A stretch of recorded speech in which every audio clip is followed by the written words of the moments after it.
Good evening, everyone, and welcome to Riderpiece Theater. Me, Alistair Dayhawk, and tonight, me proud to present Kamen Rider Gacha, episode 47. So let us begin with Gaelijah. She is laughing and tells everybody that there's no one who can escape their fate. It's almost as if the keeper of the underworld says there is no escaping death. In this case, escaping fate. But the thing is about destiny and fate, it can always be changed. But Gaelijah doesn't know that yet. So she is laughing, and mind you, where is Gigist at? Because the last I checked, wasn't he at the corner spying on Gaelijah? And yet, he's nowhere to be found in this episode? Oh, wait, he was called back to the character closet. Because apparently there's nothing for him in this episode. What's the point of him showing up last week and he doesn't do anything this week? Okay, fine, that's fine. Stupid writers. Anyways, so Gaelijah's laughing. And we move on from the laughing to Spanner on a motorcycle. And guess who stops him on the way to the location to, steal all the chemy cards? Weird Sister number 2. And Weird Sister number 2 tells Spanner that, hey, your speech sucks. It's pathetic. and she's right, because after watching this episode, guys, I was like, what was the whole point of that announcement? What's the point of becoming an overseer? Like, you could have not done the speech, and you should have called Houtaro as the original timeline, and just say, hey, can you guys meet me at this certain location? And then the final scene would have been Spanner stealing all the chemy cards, and have Houtaro yelling like, Spanner, why? My children. And that could have been the ending for last week. But no, he had to go through the speech telling everybody in Tokyo that, hey, it's my bad. The Alchemy Association is no more. I am the head honcho, and I'm going to kill all the chemies in order to preserve world peace. Yeah, I apologize, and I'll do my thing. Bye-bye. Okay. I agree with Weird Sister number 2. It was pathetic and unnecessary. But so she continues on by saying that, Spanner, you are smart. Why do you want to destroy all the chemies when you know that it's the source of your powers? Why?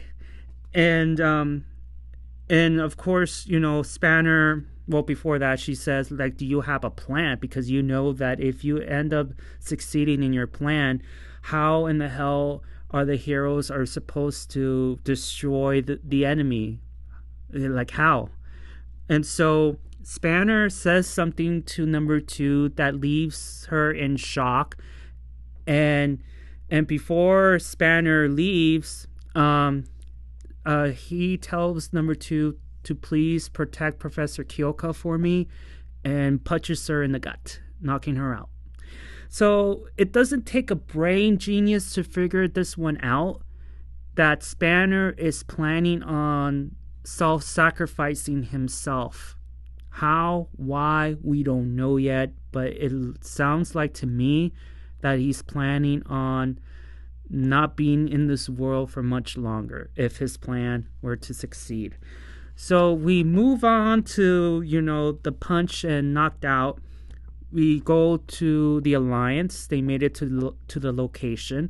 We see Spanner, and he asks them politely, can you please handle the cards? And Houtaro asks politely, like, what do you mean by dispose?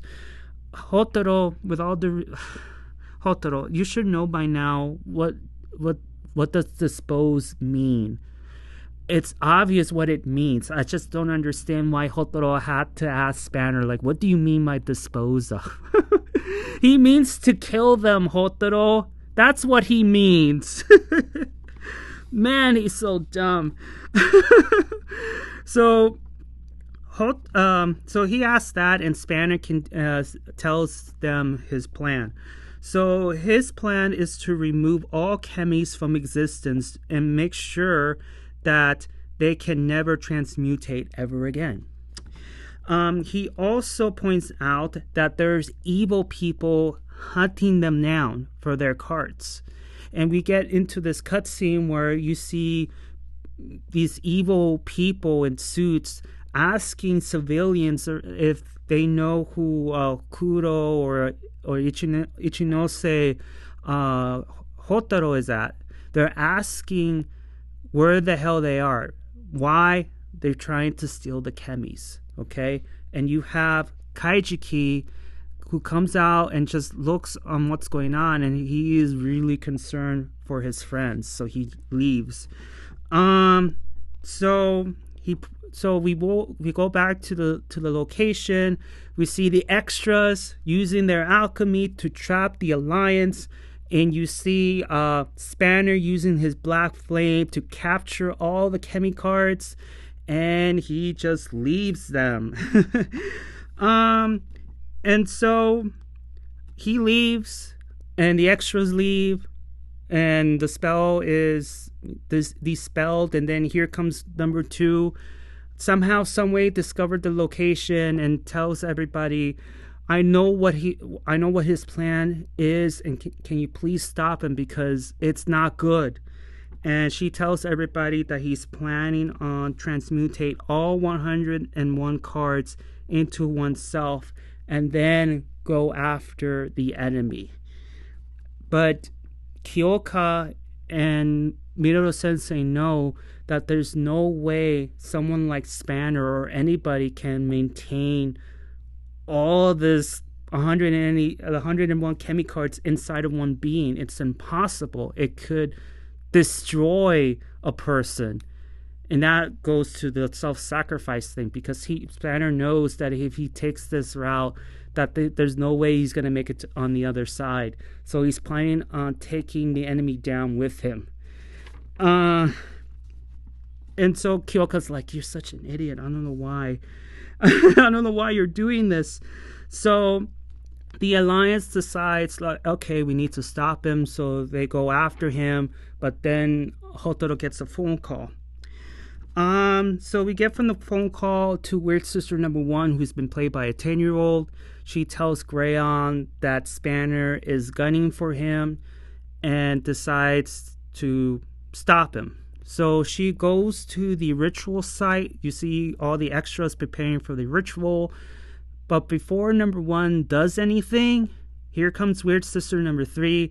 It just takes her by the arm and like, you're not going to do what I think you're going to do. You're coming with me. So number 3 takes number 1 away. And we go to the restaurant scene. So Kudo and Houtaro go inside the restaurant, and they get greeted with a trash restaurant. Just like Kyoka's office, the restaurant gets trashed. Luckily, Mama-san is unhurt. She's unharmed and out of the character closet. Look, even if even if the restaurant got trashed, Mama-san would have been nowhere to be found, because she is in the character closet. She's safe in the character closet. So you see Mama-san, she's preparing what it looked like to be orders, and you see a couple of men cleaning up the restaurant and telling the kids that, hey, there was a mob of people looking for you guys, and they didn't like the answer, so they decided to trash the place. And then we get to see Houtaro running towards his mom and look, like, "Are you hurt?" And Mama-san says, "No, I'm fine." And, "Do you remember the club you told me about?" And Hotaro's like, "Oh, so you know too, right? So I apologize for lying to you. Please forgive me." But Mama-san's reaction was exactly what I hoped and thought her reaction would have been. Because Mama-san, she said that, "Hey, you found something that you're passionate about, and I'm happy for it, so I can't be mad at you." You know, and so Mama-san is doing the orders, and she decides to leave to fulfill those orders. Which in this case, she's going back to the character closet, and she's going to give out food to herself, Gigis, which I don't think he eats, Fuga, and possibly her husband. So all four of them are in the character closet waiting for the day. Well, they're waiting for the final episode. That's gonna, yeah, they're gonna be released from the character closet on the final episode, guys. So Mama-san goes to the character closet, and we get a message from Sabi saying that, hey, we found where Spanner is at, and we will give you his location. But before they get to leave the restaurant, there's like a knock on the door, or someone was trying to break inside. And it's funny because Kudo and Houtaro have magic. They have battery rings of power. They could have just used their rings to defend themselves, because everybody knows who they are already. I mean, alchemist rules, chemy rules, be damned. You guys are exposed. It's done. So just use your magic to protect yourself, guys. Instead, they decide to pick up a broom and mop. But instead of evil people trying to hunt them down, here comes Kaijiki. And the response was so bad. Kudo, I don't remember who said, but I think it was Kudo. Kudo said, oh, it's just Kaijiki. And like, damn, man. Just Kaijiki? Even Kaijiki himself was like, really? Really, just Kaijiki? Okay, fine. Maybe I should just not check up on you guys. I'm just me. Screw you guys. But yeah, that's the response Kaijiki gets after getting the girl of his dreams, getting the 2 episodes of a lifetime. Like, he was the star. Like, he was better than freaking Hoto. Like, why can't Kaijiki be the main star? Jesus. But I mean, Kaijiki got the girl, so he cannot complain too much. But Jesus, his friends is like, oh, it's just Kaijiki. I'm like, oh, wow. Wow, okay. Oh, my God. So just Kaijiki, comes in, and it's just, he's concerned about his friends because he knows that, there's evil people hunting them down. And who comes next to Kaijiki? None other than Mr. Asashi himself, the wrestler coach from, I think it was episode 4 or 5 with Wrestler G. So he shows up, and he got this feeling that Houtaro needs some help. And we get to this scene, which I think was one of the best scenes, in my opinion, in the entire episode, aside from the fight. But my God, this was a missed opportunity, guys. A missed opportunity. Mind you, Mr. Asashi, he did great. I'm not poo-pooing on him whatsoever. The only thing that they missed the mark is, like, this is the question I'm going to ask you guys. Why did it have to be him of all people? I'm not saying this as in a bad way. He did a great job, but it should have been him to be the one to deliver Houtaro the advice that he needed. It should have been Mama-san or Hotaro's dad. He could have had this surprise appearance. Like, the writers had the perfect opportunity to shock us. And here comes Hotaro's dad from his adventures. And just like, we would have had this father and son moment. And he came in on the right time to help out his son in his hour of need, guys. That scene would have been 10 times better if Hotaro's dad would have shown up. But no, he did not show up. Mama-san, Houtaro, you could have just stopped her from going back to the character closet and just asked her, hey, Mom, before you go back to the character closet, I need your help. I have this problem. Can you help me? I don't think Mama-san would have given her son the necessary advice than a Mr. Asashi and Hotaro's dad. But I think it would have worked either way. But it would have been 10 times powerful if Hotaro's dad would have come in and gave advice. But if not him, it would have been Mama-san. It could have been Mama-san. But these writers, oh my God, they missed that mark. But damn it. Anyways, so Houtaro tells Mr. Asashi his Spanner situation, his problem.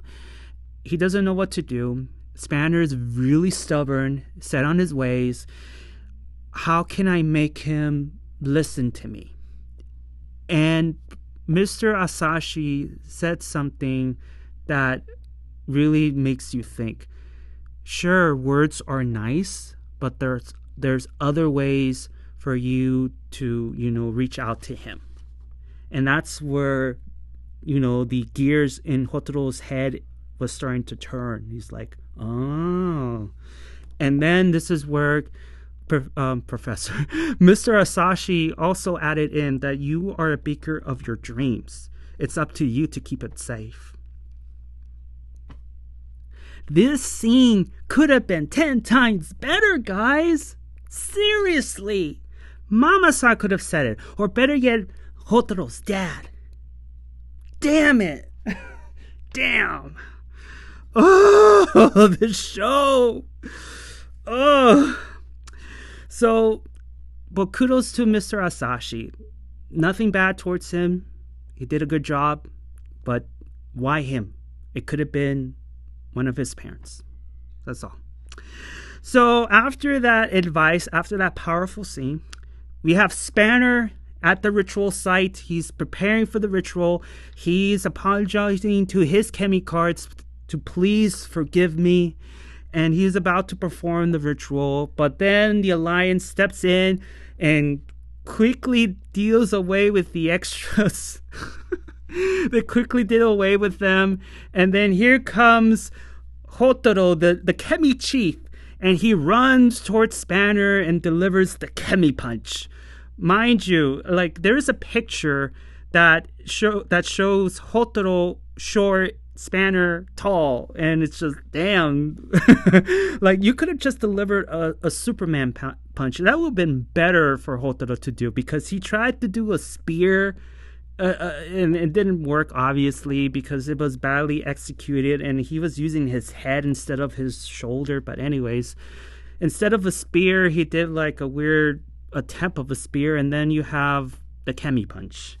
Yeah, he's trying to become Roman Reigns. Anyway, so he does the chemy punch, and he yells out, he screams, he's angry, and this is where Kudo, Sabi, Renge, everybody who's looking down at this, what's gonna happen, looking down on what's gonna happen, they're like, I never seen Houtaro this mad before. I never even seen him mad. Like, yeah, Hotaro's like, Houtaro, mad! You stole my children! Like, but this is not Mother Houtaro. I feel this is not Mother Houtaro. This is Houtaro trying to reach out to a stubborn Spanner, and that's why he's like unleashing his rage onto him, because I'm trying to make you listen to me, but you keep shutting me out. So he goes on by saying, and I quote, "Why are you being like this? Why do you have to be like, why do you have to do everything by yourself? Like, is this your lame attempt of being cool or something?" And then Spanner's like, "Screw you, this is not it at all." And he responds with like, "Look, my parents died for me. Now it's my turn to repay that kindness back by protecting my friends and protecting the world that I swore to protect." Because there is a cutscene later on during the fight, and we see Spanner going back to his kid self and telling his parents, holding a dog, mind you, like, "Hey, I have this dream. Like, I'm gonna be a top alchemist, and I'm going to protect everyone and everything in this world." And yeah, just to get a little bit ahead. So yeah, so we have Spanner going back to his childhood and telling his parents that I will become this top alchemist and I will protect everybody and everything in this world.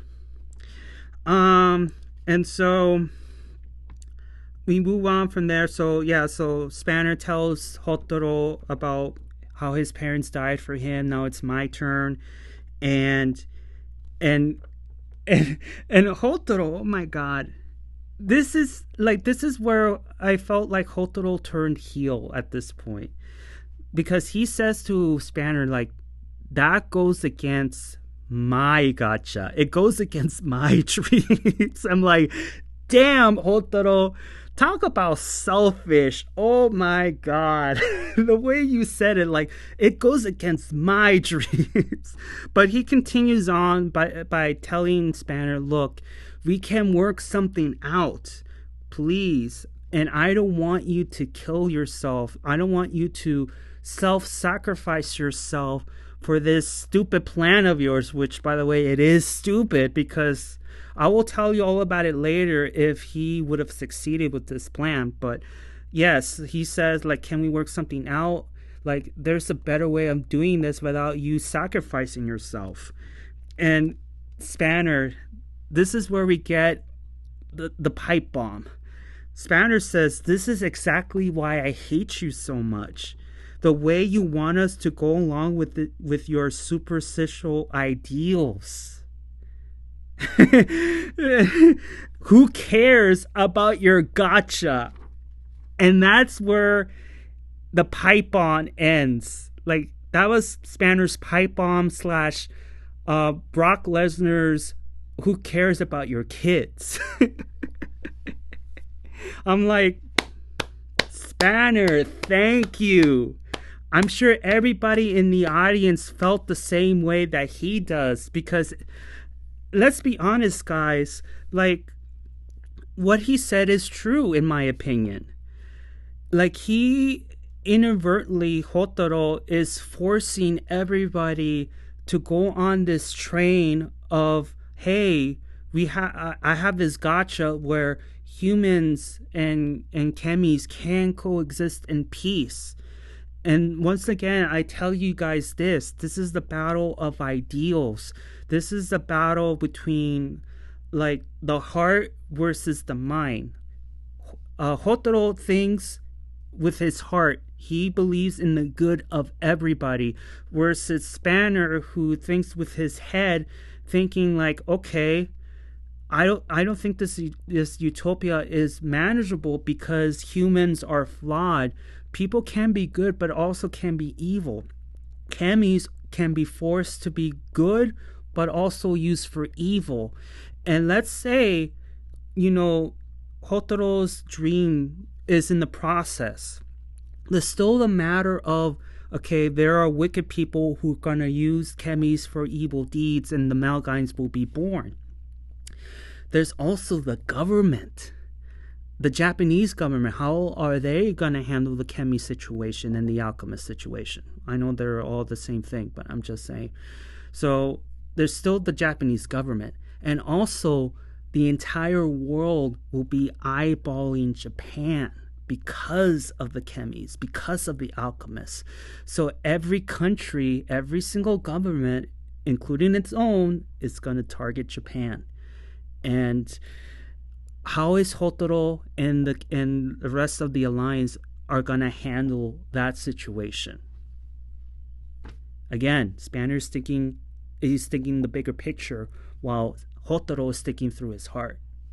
Whether he knows it or not, those are the problems that Houtaro is going to face. I'm just saying. But I like that pipe bomb. Like, who cares about your gacha? Who gives a damn about your gacha?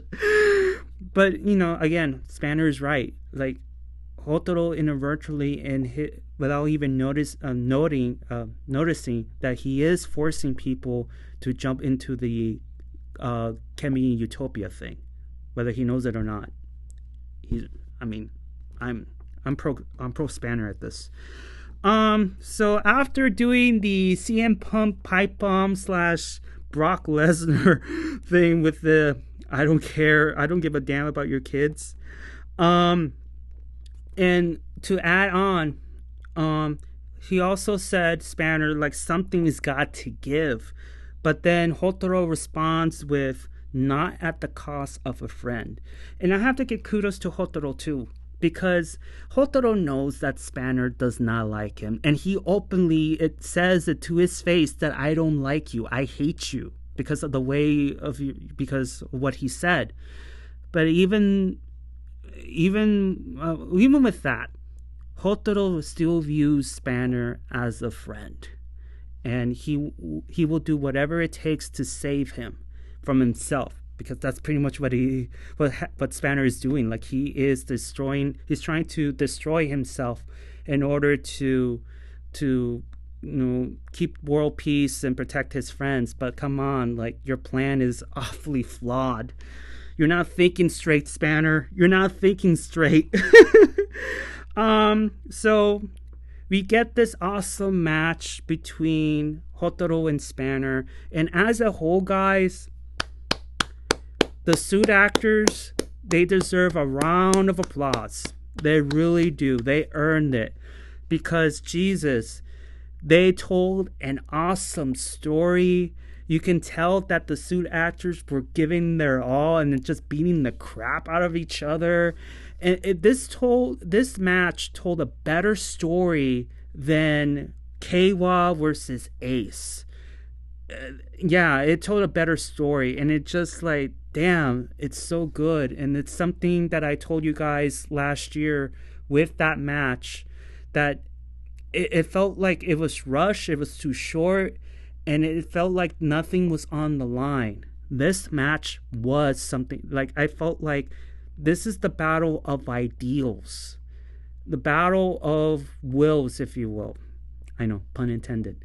And it felt like they laid everything on this match on each other.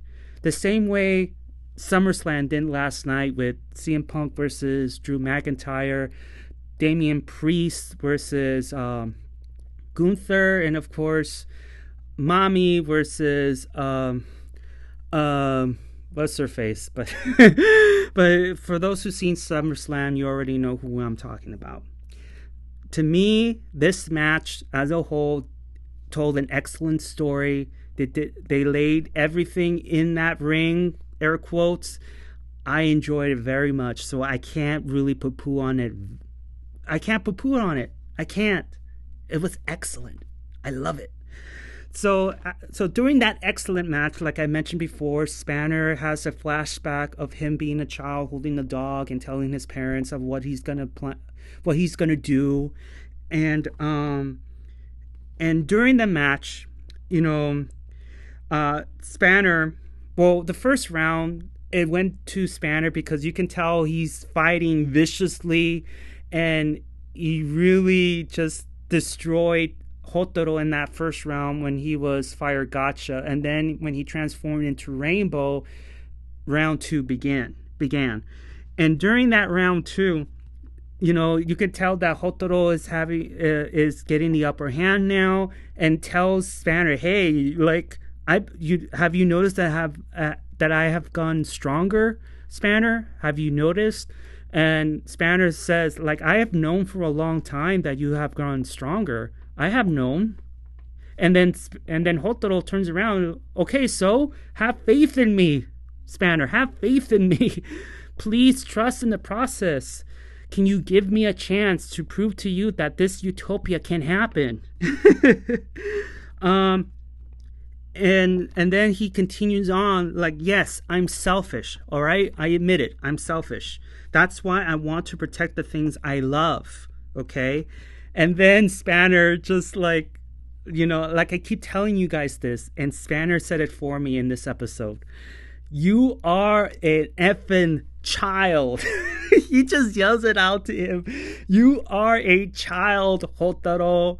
And he just runs towards him, and then Houtaro in his basic form, in his gotcha form, they're just running towards each other, and they're having a fist fight, and the camera angles were awesome. I'm like, damn, like, again, I can't say anything bad about the match as a whole. The choreograph, the suit actors, the camera angles, everything was excellent.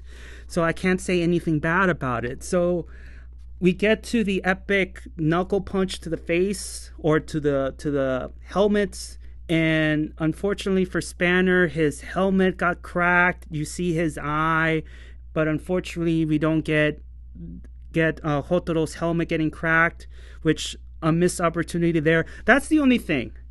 If this match would have been perfect, A++, if we have both helmets destroyed, or at least half of a helmet destroyed, where we get to see the other's eye, but we only got to see Spanner's eye. Another missed opportunity, but that's the only thing to say that it could have been better. But yeah, it's either here or there. So we get the eye reveal from Spanner, and the match ends with both of them receiving a rider kick. They both collided, and they both exploded. They both went on their ways because of the blast, and it looked like it came to a draw. Unfortunately, it wasn't the case, because both riders stood up, and unfortunately for Spanner, which we all knew that he was going to get another L, his driver gets destroyed. He demorphs and he collapses, and therefore Houtaro, unfortunately, is the winner. But he has to be the winner, because if he would have lost, then Spanner, there's no way to stop Spanner. But so the right person won. And this is where Houtaro tells Spanner, I've won. Let's go back home. Let's go home. But this is where I give so much respect to Spanner, that even though he lost the battle, this one here, he won the war. Why? And I'll tell you why. He gingerly stands up and tells Houtaro, we have different ideals. There's no way that they can mix. There's no way that we can work together, because we have different beliefs. We have different ideals. I can't go back with you. You walk your own path. I'll walk mine. You have to go through this on your own. And he just walks away like a champion, even though he lost. And everybody, including Houtaro, with their sad look on their faces, and just like, he just walks away with a damaged driver and all, and he just walks away like a true boss, even though he constantly loses. But I'm not going to take that away from him. And it could have gone a different way, guys. I'll be honest. It could have gone differently, where Spanner could have said to Houtaro face to face, like approaching Houtaro, and just have this talk one-on-one, face-to-face, and be like, all right, Houtaro, I will give you a chance to prove me wrong. Let us walk away together, and let's go back. He could have just done that. But no, he stuck through his guns and just say, hey, Houtaro, you may won the battle, but I'm sticking through my guns. I'm sticking to my guns. I'm sticking to my beliefs. I don't believe your way is my way or the world's way. I'll walk down my path on what I believe in. And he turns around and walks away. That to me was so good. The icing on the cake. Because like I said before, it could have gone the opposite way. And they could have, Spanner and Houtaro would have walked back together to the alchemy school. They could have. And just said, I'll give you a chance. Or be like, Houtaro, my chemy chief, I will stick by you and make your dreams into a reality. But it wasn't the case. And I enjoyed it very much. Like, I was afraid that Spanner would have just say, okay, all right, I will go on that train with you. But no. Yes! That's the icing on the cake for me. So Spanner walks away. He turns his back on Houtaro. And we move on from there to the chemy, the alchemist school that only has 4 students and one last teacher. And that scene, we pretty much Savvy creates something for just in case the cards get stolen. So it's just a security thing. In case bad people decide to steal the cards from you guys, they will get electrocuted. So don't worry about it. That's covered. And you have poor Rainbow Dragon. He's like, are we ever going to see Spanner again? And Houtaro tells Hopper 1 and the dragon, don't worry, guys. He will come back. I guarantee that he will come back. So we have that. And we move on to Angelia and Weird Sister number 3 with a captured Weird Sister number 1 who's been played by a 10-year-old. And number 3 was in shock. Like, look, you told me that you're going to speak to her, not do this. And Angelia's like, don't talk back to me, you little runt, and just knocks her out. Everybody gets knocked out in this episode. So number 3 is out of commission, and we have Angelia and Weird Sister number 1. And number 1 is asking Angelia, like, what is it that you want from me? Why am I tied up here? And Angelia has a plan. She wants to create a supreme artificial life being, whatever. And in order to do so, she needs to drain someone and transfer their energy into Weird Sister number 1 to create that supreme being, if you will. Only loyal to Angelia, mind you. And so Angelia knows that the 3 sisters are modeled after real humans. We all know that number 2 is modeled after a singer, while we don't know yet who number 3 is modeled into, but we now know who is modeled for Weird Sister number 1. And she tells that the model that you are modeled after is none other than Kudo herself. So these marks that Angelia gave to the girls is to transfer one life force into the other.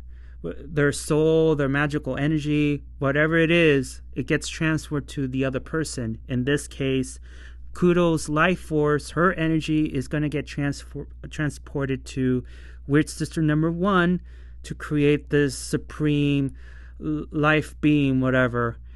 And of course, number 1 is in shock that, hey, like, so Kudo is the human that I was modeled after? And it makes perfect sense, guys, because, like, for the whole year, number 1 has been obsessed over Kudo. And now we know the answer why, without even knowing, like, her knowing that, hey, she is the human that I took form after.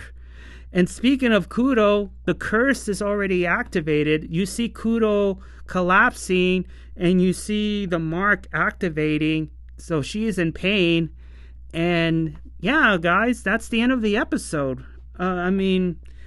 Aside from what I just said, just to recap, this episode is great. I will give it like a B. Yeah, just because like I mentioned earlier during the Riderpiece theater, is they missed their marks with Mr.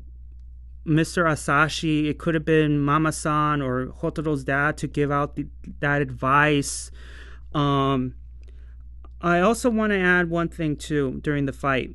It was awesome that Spanner used double wrench swords. I thought it was awesome. I just wanted to add that. So missed opportunity, like I said before. Mama-san went back to the character closet instead of helping her son in his hour of need. No gigist. He went back to the character closet. And yeah, so no Fuga. He could have been great in this episode too. He could have been the one to at least try to convince Spanner not to do the thing that he's planning on doing. But again, the Fuga is nowhere to be found. Hotaro's dad, it could have been this could have been the perfect episode to have him show up, but no. Oh, God. And also, what's the point of the stupid speech anyways? I mean, Spanner could have done without the stupid speech and the stupid extras, but it is what it is right there. But that's pretty much it, guys. I mean, that's all the bad stuff. But the good stuff, like I mentioned, the fight itself was really good. Spanner, even though he lost, he won the war, and he finally tells Houtaro how he really felt about Houtaro and him trying to force his ideals and his dreams, like trying to force people to just be on that chemy train. It's just, thank you, Spanner. Thank you for just telling him off. Because, I mean, what he's doing, whether he knows it or not, he is forcing everyone to believe that, hey, believe in my dream. Come on, believe in my dream. And that's like, God. But other than that, I think that's it, guys. If I missed anything, I will write on the comments below if I missed anything. But give me your thoughts and your opinions about this episode, guys, because I thought differently about this episode as a whole, because for me, we all know that Spanner is unfortunately a loser. He's been constantly losing, and we all knew for a fact that this match is going to give him another L. He has to get this L, or else his plan would have been successful. And okay, I want to add this too. What would have happened if Spanner's plan would have succeeded? There's no guarantee that he will defeat all three enemies. There's no way without his body failing him and, of course, killing him. There's no way. And let's say he does take down at least maybe 2 enemies. There's still that one. How in the hell can Houtaro and the rest of the Alliance be able to stop this final enemy without the power of the chemies? Spanner robbed them of that chance. Again, this plan of his, without thinking straight, is so flawed in so many levels. This case, I think Spanner is thinking through his heart instead of his brain. I will give Spanner that, like, hey, you're right now thinking through your heart. And you're thinking selfishly right now. And that's when Kyoka, which I missed, by the way, Kyoka knew instinctively what happened. Like, she knew that Spanner lost, and just tells us, the audience, like, yeah, he's an idiot. He is indeed an idiot. So I forgot that scene. But in any case, give me your thoughts and opinions about this episode. Did you like it? Did you dislike it? Did I miss anything? Write everything on the comments below, and give a like if you like it, and subscribe. We're close to the finale, guys. We're only 3 episodes away. And again, where the hell is Fuga when you needed him? And where the hell is Hotaro's dad? Again, writers, why add this mystery when you do not execute, when you're not planting seeds and all that? Oh my God. We're going to find out in the last episode of who the hell Hotaro's father is, because there's only 3 episodes away, and the next episode is going to be purely on Kudo. Episode 49, I believe, it's Spanner's return and his new form as well. And then the final episode is when all 3 of them will come together and defeat the final boss or bosses, and then we will get to see who the hell is Hotaro's dad. And that's it. Oh, and also, is there going to be a relationship between Kudo and Houtaro? Is there going to be a relationship with Spanner and number 2? And and I just don't care. I just don't care, guys. In any case, like I said, give a like if you like it, subscribe, and I'll see you all on the other side of Oblivion. Johnny!